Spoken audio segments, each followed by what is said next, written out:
Today, we'll talk about a punishment so brutal, it doesn't just end with death. It stretches pain into a living nightmare. Can you imagine what it's like when someone's skin is slowly peeled off, piece by piece? Flaying, an ancient and one of the most horrifying forms of torture. It doesn't just end with death, but rather transforms the experience of dying into a long-lasting, excruciating journey of pain.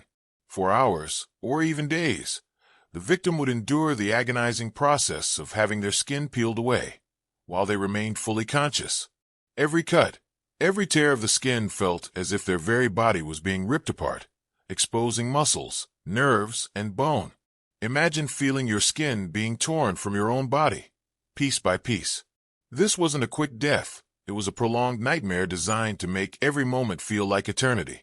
Historically, flaying wasn't just a form of execution. It was a psychological weapon used by rulers to instill terror. The fear of such a gruesome fate kept entire populations in line, knowing the consequences of defying power. In certain ancient cultures, it was even believed that the skin carried a person's soul, adding a deeper, ritualistic layer to this horrifying practice. But flaying was more than just physical torture. It was psychological warfare. The victim's will and spirit were broken long before death even arrived. But this pain isn't just about the skin being removed. The real torment begins before the blade even touches the flesh. How? You'll discover that in the next segment. Imagine being in the victim's shoes. Before the skin is even touched, you're subjected to two excruciating methods that make the pain unbearable. The first step of flaying doesn't start with the blade cutting into the skin. Before that, the victim is subjected to a horrific preparation process designed to soften their skin, making it easier to tear off, and far more painful. The first method was as brutal as it sounds. The victim would be left exposed to the scorching sun for hours. The intense heat would burn the skin, causing it to swell and soften, making it easier to peel away. But this wasn't just about getting sunburned. The real agony was in the slow, unrelenting pain of the sun's rays.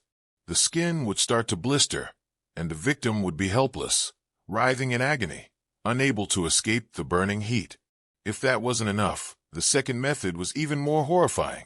The victim was submerged in boiling water. The searing heat from the water would scald the skin, causing excruciating pain, while making the skin more pliable for flaying. The victim would endure this agony for what felt like an eternity, with every second adding to the torture. The skin would begin to peel off in the boiling water, adding another layer of suffering to the already unbearable pain. This preparation wasn't just about physical pain. It was designed to break the victim's spirit, knowing that the worst was yet to come. Every moment of suffering was a cruel reminder that their nightmare had only just begun. This preparation is only the beginning. The real horror is just about to unfold. What happens next will truly terrify you. When the blade finally touches the skin, the pain becomes unimaginable. Each cut feels like the body is being torn apart. After the preparation, the moment of terror arrives. The blade finally touches the victim's skin. The first cut is slow, deliberate, and agonizing. The executioner starts with the less sensitive areas of the body, like the thighs or buttocks, where long and straight cuts can be made easily. These areas may be easier to cut, but the pain is no less excruciating.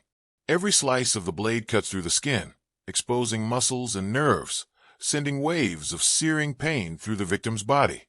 However, if the executioner is particularly cruel, they may choose to start with the face, the most painful place to begin. The face is packed with dense nerve endings, and cutting through it amplifies the pain tenfold. The victim's body reacts violently as each cut sends pain signals to the brain, causing an almost unimaginable level of agony. The process continues in this manner, with each cut and tear adding to the horrific experience. The skin is pulled off slowly, leaving the victim's body raw and exposed, every nerve ending on fire. The victim's screams echo, but there's no escape, no mercy. This is the true beginning of the victim's nightmare. But the cutting is only the start. What comes after is far worse. Now you'll witness the true horror of skin being torn off piece by piece. Cutting the skin is one thing, but when it's being ripped off, that's when the true nightmare begins. Up until now, the victim has endured the pain of the blade cutting through the skin, But this is only the beginning. The true horror begins when the executioner starts to rip the skin off by hand. The blade has already cut through the outer layer, but now the skin is being physically pulled from the body, exposing raw muscle, nerves, and bone. This is no longer about cutting. It's about violently tearing the skin away, piece by agonizing piece. Each pull sends an unimaginable wave of pain through the victim's body. The skin, still attached to the muscles and nerves, is forcibly torn from the body, and every tug causes intense, searing agony. The pain is not confined to one area. It spreads throughout the entire body as the skin is peeled off layer by layer. Every nerve ending is exposed, and each pull sends shock waves of pain throughout the victim's nervous system. The victim's screams become louder, but there is no escape, no mercy, and no end in sight. The torment continues as the skin is ripped off, piece by piece, until the victim's body is left raw, trembling, and completely exposed, unrecognizable in the brutal aftermath. But there's more. The pain doesn't end there. What happens to the victim's body next will leave you in shock. The worst kind of agony isn't just about being tortured for hours. It's about surviving long enough to feel every drop of blood draining from your body. Flaying doesn't just inflict physical pain. It ravages the victim's entire body. As the skin is slowly peeled away, the victim begins to lose blood rapidly. Although the skin doesn't hold much blood, the cuts made into the muscles and veins cause severe bleeding. The victim's body, overwhelmed by blood loss, enters a state of shock. But the true torment lies in the agonizing survival after the flaying. Death doesn't come immediately. Instead, the victim is left to endure excruciating pain and shock, often surviving for hours, or even days, after the torture begins.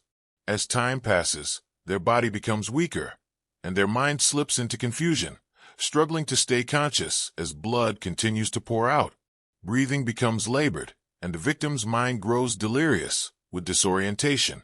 Nausea, weakness, and mental fog cloud their thoughts, while the body fights to stay alive. But there is no relief. The pain from the open wounds, mixed with the shock, traps the victim in a constant state of agony. The awareness of their suffering becomes unbearable, and there is no escape from it. But the most chilling part of this torture isn't the physical pain. It's the psychological terror. And what comes next will turn your stomach. When death finally comes, it's not the end. The victim's skin often becomes a public display, a terrifying reminder of the cost of rebellion.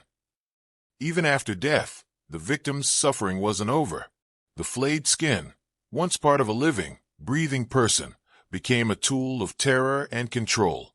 It was often displayed in public spaces, on doors, walls, or even on stakes, as a gruesome reminder of the ruler's power. This public display was designed to instill fear, sending a clear message that defying the authorities would not just result in death, but in a fate so horrifying it would last far beyond a simple end. The sight of a human skin hanging as a trophy was meant to strike terror in the hearts of all who saw it. It wasn't just the physical pain of the victim that people feared. It was the idea that they, too, could meet a fate worse than death. The skin, now detached from its owner, became a symbol of absolute dominance, a constant reminder of the ruler's control. It demonstrated that rebellion didn't just end in death, it could bring unimaginable suffering while still leaving the victim alive. For the people who witnessed it, the display of flayed skin became a chilling warning. It was a psychological weapon, showing not only the power of the ruler, but also the immense suffering that came with challenging them. But these gruesome displays were only one part of the story. There's an even darker twist to how the skin was used. What you'll learn next will shock you. This punishment wasn't just about torture. It had a deeper, ritualistic role that tied into ancient practices and religious beliefs. Flaying was not just a means of punishment or control. It had a dark, ritualistic significance in many ancient cultures. In some societies, the act of removing the skin was deeply tied to religious or spiritual beliefs. The flayed skin wasn't discarded. It was often preserved and used in ceremonial practices to invoke power, intimidate enemies, or communicate with the gods. One of the most shocking uses of flayed skin was anthropodermic bibliopagy, the practice of binding books with human skin. At least 18 books, still preserved in historical collections today, were bound using the skin of executed individuals. These books weren't just meant to serve as records of knowledge. They were a chilling representation of ultimate punishment, combining the intellect of the book with the agony of the person. In certain ancient religious practices, the skin of a person who had been sacrificed or flayed was used in ceremonies to invoke power or ensure protection. Priests would wear the skin during religious rituals, believing it would transfer the victim's strength, spirit, or power to them. Imagine witnessing a priest in ancient times wearing the skin of someone who had met such a horrific fate. It wasn't just a way of honoring the gods. It was also a tool for controlling and manipulating the people through fear. The ritualistic use of flayed skin wasn't just for the sake of a gruesome display. It was a symbolic and spiritual act, a powerful reminder of the price of defiance or the cost of appeasing the gods. It carried a sense of awe and terror, creating an atmosphere of fear that permeated entire civilizations. You won't believe how human skin was used in religious ceremonies. But wait, there's more. The truth about this practice will leave you speechless. Think flaying was just a form of punishment? Think again. The twists in history will leave you questioning everything. Flaying wasn't just about inflicting pain. It was a tool of terror, used by some of history's most infamous rulers to crush resistance and maintain absolute control. King Ashurbanipal of ancient Assyria is one of the most notorious figures to use flaying as a weapon of psychological warfare. His brutal campaigns were marked by the gruesome display of his enemies' flayed bodies, hung on display for all to see. This was not just an execution. It was a public spectacle designed to strike terror into the hearts of anyone who dared defy him.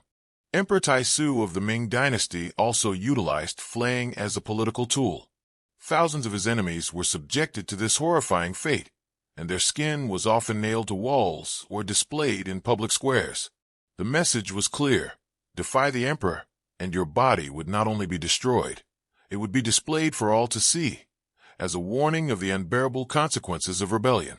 These rulers understood the power of fear. They didn't just use flaying to punish. They used it to instill a lasting terror in their subjects, ensuring that no one would dare challenge their rule. The psychological impact of seeing a flayed body, knowing that it could be your own skin hanging in the public square, was enough to silence even the most determined of rebels. But this wasn't just about terror. It was about making a statement. What happens next will show you just how far rulers went to break people's spirits.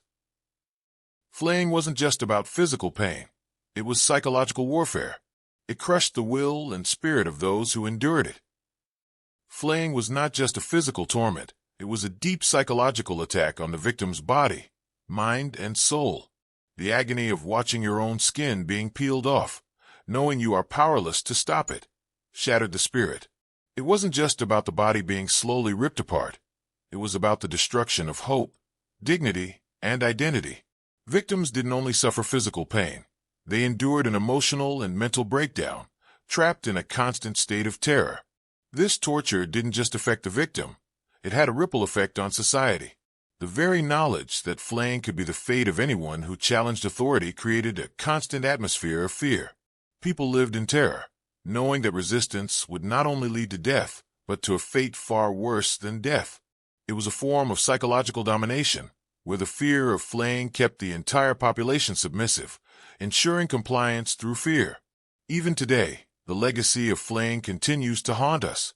While it's been outlawed for centuries, the images and ideas associated with flaying are still present in art, literature, and folklore. Flayed bodies displayed as trophies have been immortalized in paintings, and the gruesome details of this punishment still captivate our imagination. Flaying became a symbol of the extremes humans can go to when driven by fear and the need for control. The legacy of flaying isn't just confined to history books. It's ingrained in our culture, our understanding of cruelty, power, and justice. What we've learned from this dark chapter forces us to confront the most disturbing aspects of our nature. It challenges the way we think about punishment, justice, and what it means to be humane. Even today, the legacy of flaying echoes in our history, art, and culture. What we've learned from this dark past could change the way we view cruelty and justice.